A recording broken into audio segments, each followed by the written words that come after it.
Hey everybody, how's it going?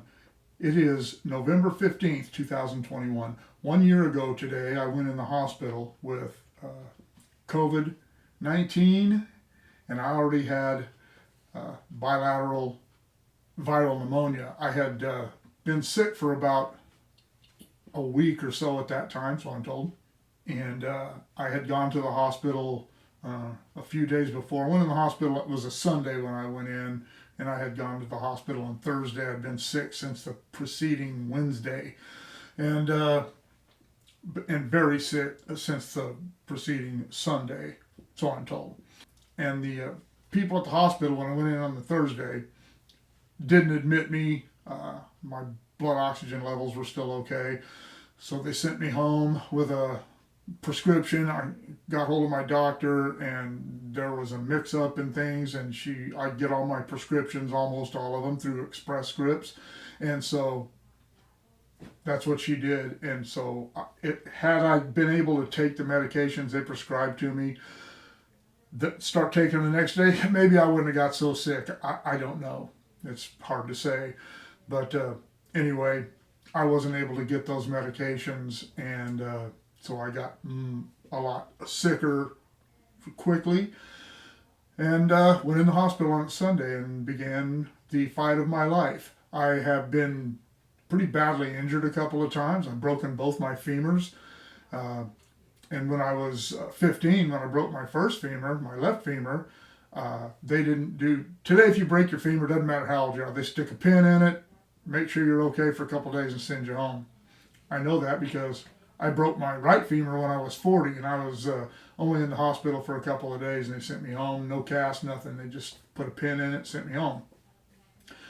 But in 1975, that's not the way they did that if you were not an adult, because they thought that pinning your femur that way would inhibit bone growth. They know today that that's not true. It doesn't do that. But, so instead of getting my femur pinned, they put me in traction. I was in the hospital for 6 weeks, which is significantly longer than I was in the hospital with COVID, but I wasn't dying. I didn't have trouble breathing. I wasn't having panic attacks. People could come and see me. Everything was about as normal as it could be for a kid in the hospital. And it wasn't like that with COVID. It was a terrifying experience, the pieces I can remember. I have a playlist called The COVID Battle, and I'll link that in the description below for all of you who may not have seen it. And I documented some of the things that went on while I was in the hospital. I don't remember making those videos, and I documented my recovery once I got home. I don't remember making the first few of those videos. Even after I got home, I was still very sick. I didn't have pneumonia or COVID anymore, but I was still very sick. I went in, as I said, with bilateral viral pneumonia. Before that went away, before they got that under control, I developed bilateral bacterial pneumonia, and that's what almost got me, was having both of them at the same time. It was really hard for them to treat both of them. So I'm told. I didn't even know I had both types of pneumonia until after I was home and got my got the medical reports from the hospital. I don't know that I would. I don't know. Maybe they. And I think I might have said this in one of my other videos. I didn't go back and watch them, but maybe they told me that, and I just don't remember. But they didn't tell me much. I do remember that they didn't talk to me much about what was wrong with me. I already knew I had pneumonia and COVID.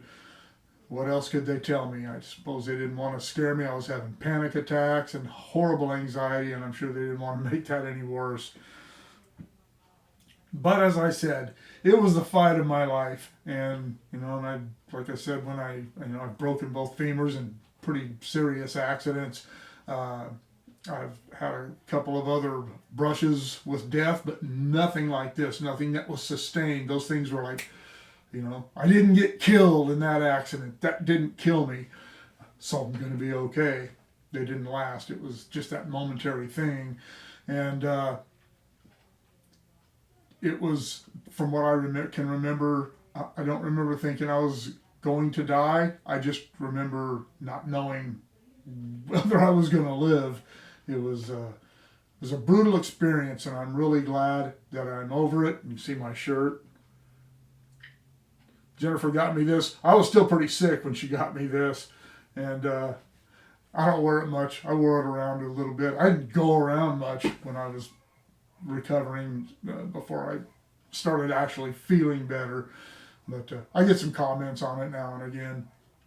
But one thing I do know is that I had the unending and undying support of my family and my friends and a lot of you, people that I don't know, subscribers and viewers that I don't know. And it kind of reminded me when my mom was killed, how many friends that she had made that had never met her. And they showed up to her memorial. There was probably 50 people who showed up to her memorial that had never met her.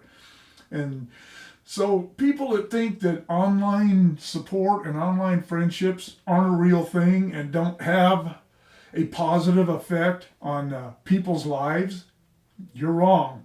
It can have it had a huge therapeutic effect on me. You know, people leaving comments of support and prayer.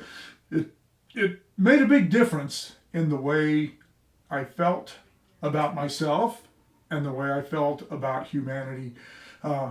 There's always going to be jerks out there. There's always going to be people who don't care. There's always going to be people who don't believe or whatever the negative Nellies do or want to do. But there are a lot more good people out there, and I found that out when I was sick. And I just wanted to make this video and give all of you a shout out for supporting me. And I know some of you met me along the road and along the tracks while this was going on. I talked to some of you on the phone who, sent me a message and said, hey, give me a call. I'd like to talk to you. And at that time, I still couldn't talk very well or do anything. I couldn't breathe right or swallow or clear my throat or cough. I couldn't do any of that stuff. I couldn't eat spaghetti. It sucked. But you know what? I'm all better now.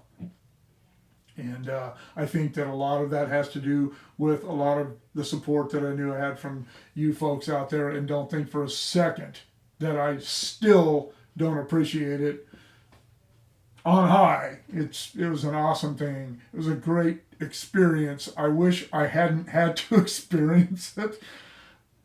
But since I did have to experience it, I will always appreciate the experience that it gave me the opportunity to have with all of you.